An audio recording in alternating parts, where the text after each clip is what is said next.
जिअ' Airtel भडाफन Bsnl सिम बाहायगिरिफोरनि थाखाय मोनसे गिदिर खौरां। टेलिकम कम्पानिया जायखिजाया समावनो नोंथांनि सिमखौ बन्द खालामनो हागौ। बाङाय समनि गेजेरावनो रिचार्ज खालामाब्ला नोंथांनि सिम कार्डआ बन्द जागोन। नंगौ, नोंथांनि सिम कार्डआ जायखिजाया समावनो बन्द जानो हागौ। जिअ', एयारटेल, भडाफन, Bsnl सिम बाहायगिरिफोरनि थाखाय मोनसे गोदान नेमखान्थि फैदों। टेलिकम रेगुलेटरी अथरिटी अफ इन्डियाया सिमा गोनां सम जाबसिनदों। बे समाव जिअ', एयारटेल, भडाफन, Bsnl सिम बाहायगिरिफोरनि थाखाय सिमा गोनां सम फैबाय। जुदि नोंथांनि जिअ' सिमआव रिचार्ज खालामालासे थायोब्ला नोंथांनि सिमआ 90 सानसिमल' एक्टिभ थागोन। बेनि उनावनो नोंथांनि जिअ' सिमआ बन्द जागोन।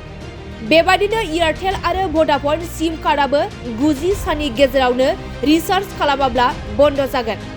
लोगोसे Bsnl सिमआ रिचार्ज खालामालासे 190 सानसिम एक्टिभ थागोन। नाथाय 190 साननि उनाव रिचार्ज खालामालासे थायोब्ला बन्द जागोन।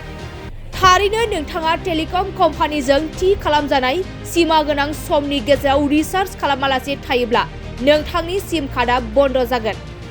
बे सिमा गोनां समनि गेजेरावनो रिचार्ज खालामाब्ला गोदान सासे बाहायगिरिनो नोंथांनि नाम्बारनि सिम होनो हागौ।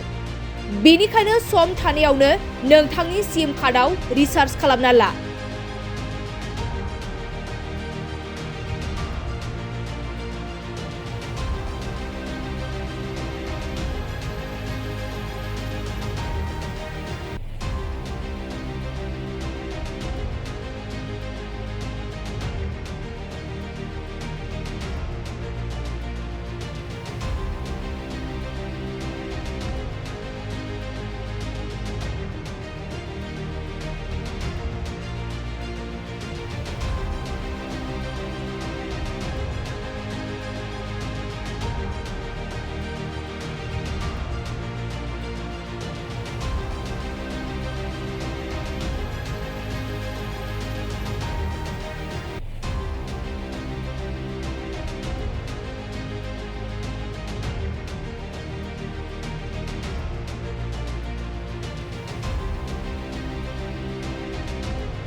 ब्रैथि क'क्राझार थुनलाइयारि फोरबो खुंफुंनो थाखाय साखाफारा।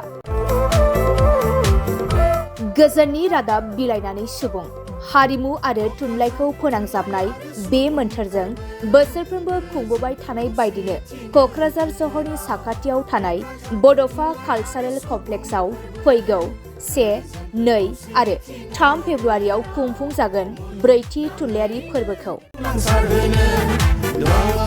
बायदि बायदि रंगिना संगिना हाबाफारिजों खुंफुंजागोन ब्रैथि क'क्राझार थुनलाइयारि फोरबोखौ। देग्लायनि ब्रैथि क'क्राझार थुनलाइयारि फोरबोआव गुबुन गुबुन हादोर आरो रायजोनिफ्राय गोबां लिरगिरिफोरा बाहागो लागोन। Denmark, Italy, South Korea, Japan, Estonia, Nepal, Bhutan गासै मोन 8 हादरनिफ्राय 9 लिरगिरिफोर आरो खमैबो गासै 150 लिरगिरिफोरा गुबुन गुबुन हादोर आरो रायजोनिफ्राय बाहागो लागोन। बेनि अनगायैबो गोबां हादोर आरो रायजोनि दैदेनगिरिफोराबो बे हाबाफारियाव बाहागो लागोन।